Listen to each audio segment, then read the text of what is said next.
मंडळींनो, गेली 15 दिवस नाशिकल्या टाळ भेकऱ्यासारख्या उन्हातानात फिरता आणि त्याच्यात कपडे तर असे वापरता की दिवसभर घामाघूम होता. पण अंगाचं काळो कोळसो झालं तरी चालत, पण फिरायचं काय थांबत नाही.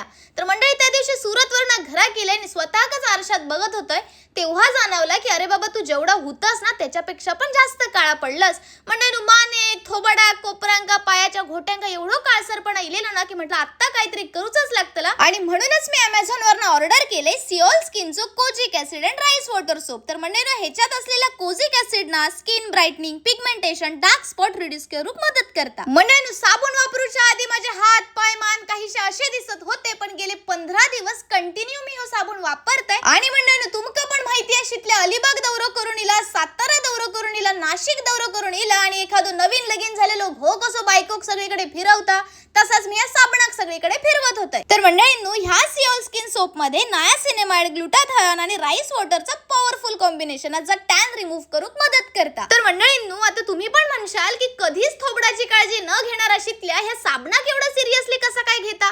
तर गेले 15 ते 20 दिवस कंटिन्यू साबण वापरल्यानंतर माका जो रिझल्ट दिसलो ना, तो बघून तुम्ही पण भिरभिरशाल. आणि म्हणजे साबण वापरायची पद्धत एकदम सोपी आहे. शरीरावर ज्या ज्या भागांका टॅनिंग आहे ना, ते मस्त स्क्रब करायचा, मसाज करायचा आणि पाण्याने स्वच्छ धुवून घ्यायचा.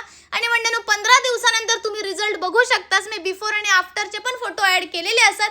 तर म्हणजे ना, आता शितल्याची निवड एकच, सिओल स्किनचं kojic acid and rice water soap. आणि तुमका जर म्हणजे सोप हवं असाल तर कमेंट मध्ये लिंक कसा टाईप करा, शितल्या तुमका लिंक देतला.